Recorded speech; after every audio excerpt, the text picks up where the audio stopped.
ہم اپنے چوتھے مہمان کی طرف مخاطب ہوتے ہیں، بے اثر جن کو بھی نہیں اپنی خبر، بے اثر جن کو بھی نہیں اپنی خبر، جناب مکھن مراد آبادی صاحب کی جانب۔ جناب مکھن صاحب، آپ کا بھی تشریف لانے کے لیے بہت بہت شکریہ۔ جی آپ کا بہت شکریہ۔ جناب مکھن صاحب، ہم نے سنا ہے کہ آپ شاعری کہتے ہیں۔ جناب آپ نے 100% غلط سنا ہے۔ کیا مطلب؟ میں سمجھا نہیں۔ ارے ہم تو عالمی شہرت یافتہ شاعر ہیں، آپ نے سنا نہیں، اس میں آپ کی غلطی ہے۔ یہ تو ابھی پتہ چل جائے گا۔ تو بتائیے آپ کس کس طرح کی شاعری کر لیتے ہیں؟ ہم ہر طرح کی شاعری کر لیتے ہیں، جیسا کہ قصیدہ، حمد، نعت، نظم، نثر وغیرہ وغیرہ۔ رکے۔ یہ نثر کب سے شاعری بن گئی؟ آپ شاعر بھی ہیں یا محض باتوں کا شاعر ہیں؟ کیا بولا؟ میں شاعر نہیں ہوں، پھر مجھے بلائے کیوں؟ غصہ مت کیجیے، غصہ مت کیجیے۔ دیکھو یہ بات تو ہے کہ آپ شاعر نہیں ہیں۔ اچھا، تو اسی پر میں ایک شعر عرض کرتا ہوں، سماعت فرمائیں۔ جی جی صاحب، توجہ رکھیے گا کہ حقیقی اور مجازی شاعری میں فرق یہ پایا۔ اچھا، کہ حقیقی اور مجازی شاعری میں فرق یہ پایا کہ، توجہ رکھیے گا کہ حقیقی اور مجازی شاعری میں فرق یہ پایا کہ وہ جام سے باہر ہیں اور یہ پجامے سے باہر ہیں۔ واہ واہ واہ واہ، کیا بات ہے۔ تو مکھن مراد آبادی صاحب، آپ کوئی ایسا شعر سنا دیجئے جس سے آپ کی شہرت ہوئی ہو۔ تو عرض کرتا ہوں، سماعت کریں کہ ہزاروں خواہشیں ایسی کہ ہر خواہش پہ دم نکلے۔ جناب پنجابی صاحب توجہ چاہتا ہوں کہ ہزاروں خواہشیں ایسی کہ ہر خواہش پہ دم نکلے۔ صاحب توجہ چاہتا ہوں کہ ہزاروں خواہشیں ایسی کہ ہر خواہش پہ دم نکلے۔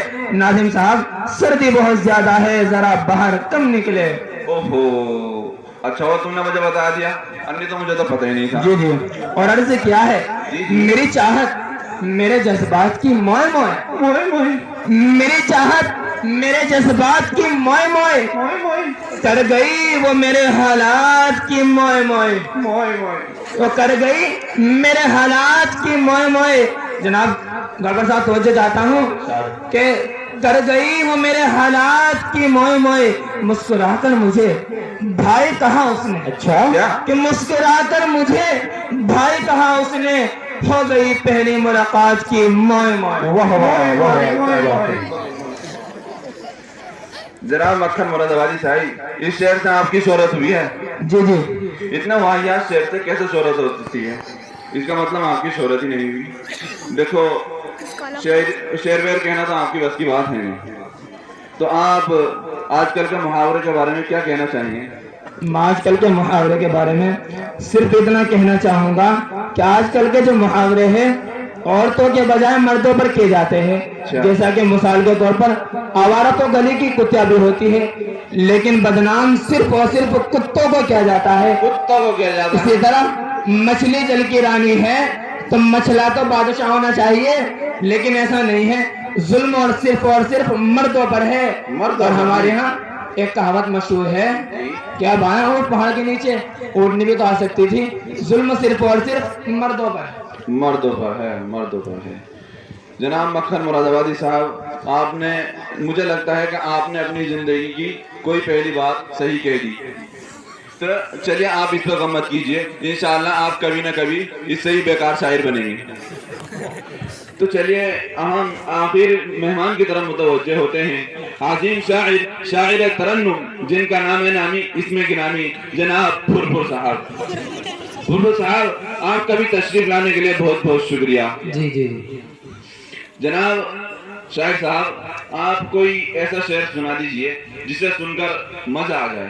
تو سنیے گا ناظم صاحب۔ شرط میں نفرت کا دیا یاروں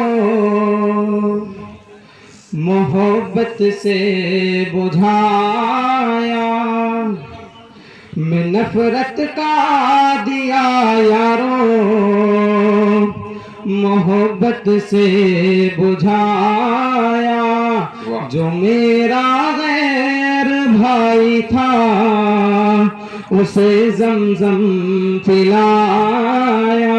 ناظم صاحب جو میرا غیر بھائی تھا اسے زمزم پلایا. محبت کا تقاضا